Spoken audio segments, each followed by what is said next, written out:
sudah dikemukakan oleh ibu-ibu semua di sini, yaitu tentang contoh-contoh penelantaran. Selanjutnya kita akan membahas tentang contoh-contoh yang terdapat dalam predikat. Bisa dilihat ya ibu-ibu. Yang pertama, contoh-contoh dari penelantaran.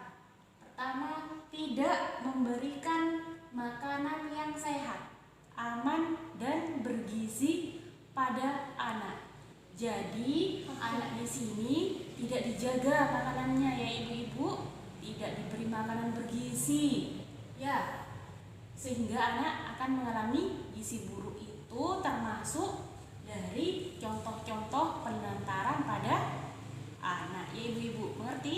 Ya, mengerti. Yang kedua, tidak diberikan tempat tinggal dan pakaian yang layak. Jadi anak itu dibiarkan ya ibu-ibu, tidak diurus, pakaian pun yang dipakai itu tidak layak. Itu juga termasuk dalam penelantaran anak. Selanjutnya, tidak pernah diberi waktu dan kesempatan bermain untuk anak. Jadi ketika anak ingin bermain dengan temannya di sini, ini anak tidak boleh atau tidak diizinkan oleh orang tuanya untuk bermain dengan temannya ya. Jadi itu termasuk penelantaran. Nah, selanjutnya tidak diizinkan untuk bersekolah. Jadi di sini itu anak tidak diizinkan untuk bersekolah atau anak itu berhenti sekolahnya, tidak dilanjutkan. Karena apa?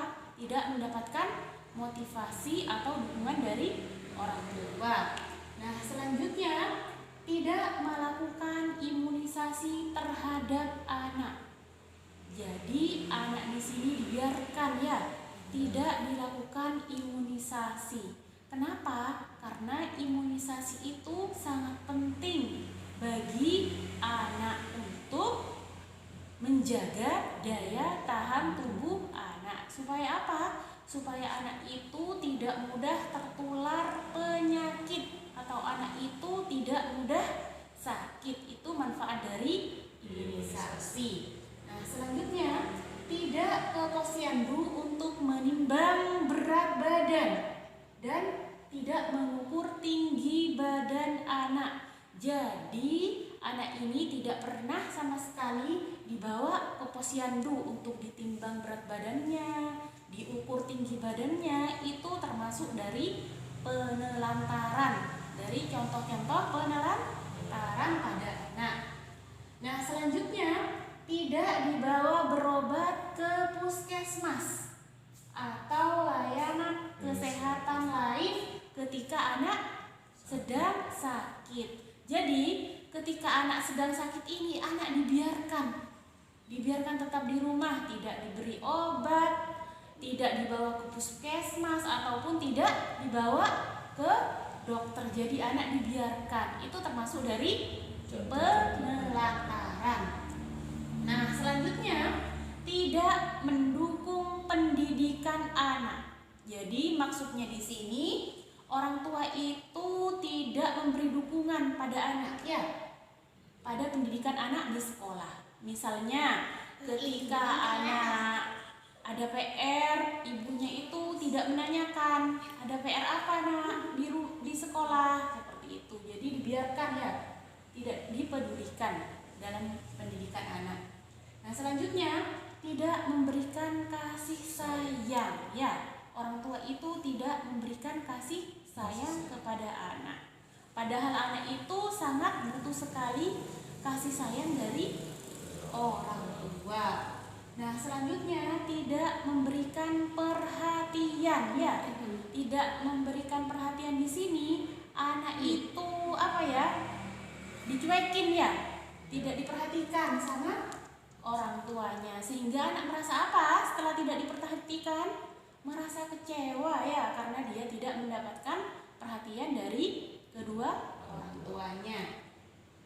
Nah, selanjutnya tidak mendengar pendapat anak.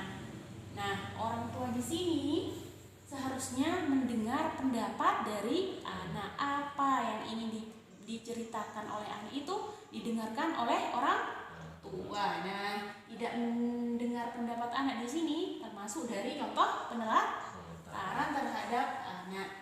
Selanjutnya, tidak memberikan kesempatan beribadah dan tidak mengenalkan nilai-nilai baik dan buruk. Jadi anak ini tidak dikenalkan dengan nilai-nilai baik, mana termasuk perilaku baik ataupun mana yang termasuk perilaku buruk, sehingga anak itu tidak bisa membedakan antara perilaku baik dengan perilaku buruk. Nah, selanjutnya tidak mengajarkan untuk menghargai dan atau berhubungan dengan orang lain. Jadi di sini anak itu tidak diajarkan oleh orang tuanya bagaimana cara menghargai orang lain, orang yang lebih tua misalnya dari kita, ya. Jadi itu tidak diajarkan sama orang tuanya. Dan juga yang berhubungan dengan orang lain, tidak boleh berhubungan dengan orang lain, ya. Jadi di sini orang tua melarang anak untuk berhubungan dengan orang lain, berteman misalnya. Itu juga termasuk dari penelantaran terhadap anak. Nah, kemudian ditinggal sendiri. Ditinggal sendiri di sini, misalnya ketika orang tua akan bekerja, maka anak ditinggal sendiri di rumah tanpa ada siapapun. Itu termasuk penelantaran, ya, contoh dari penelantaran. Jadi tidak boleh ya ibu-ibu, kalau ibu-ibu mau bekerja, anaknya jangan ditinggal sendiri di rumah, karena itu termasuk dari contoh penelantaran. Selanjutnya, didiamkan dalam kurun waktu tertentu. Jadi didiamkan di sini maksudnya anak tidak diajak bicara misalnya, jadi didiamkan, ya, tidak diperhatikan misalnya, itu tidak boleh ya ibu-ibu. Nah, selanjutnya anak tidak dipedulikan. Jadi dari contoh-contoh penelantaran di sini ibu-ibu bisa mengetahui ya. Contoh-contoh dari penelantaran apa saja yang sering terjadi di kehidupan kita.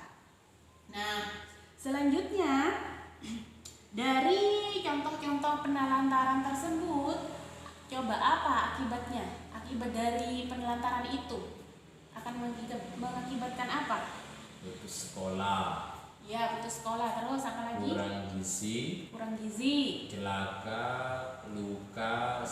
Ya, coba dari contoh-contoh penelantaran di sini, maka akibat dari penelantaran terhadap anak yang pertama, putus sekolah, ya. Kenapa putus sekolah? Karena orang tua itu tidak mengizinkan anak untuk bersekolah, sehingga menjadi anak putus sekolah. Yang kedua, kurang gizi. Kurang gizi di sini kenapa? Karena anak tidak diberikan makanan sehat yang bergizi, banyak mengandung protein, itu tidak diberikan, sehingga apa akibatnya? Anak mengalami kurang gizi.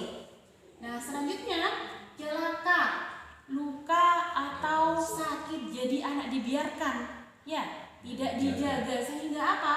Anak akan bisa mengalami celaka, luka atau sakit. Selanjutnya digigit binatang, ya, bisa juga digigit binatang ketika sudah tidak dijaga sama orang tuanya, dibiarkan, seperti digigit kalajengking, kecoa, ular dan sebagainya. Itu contoh ya.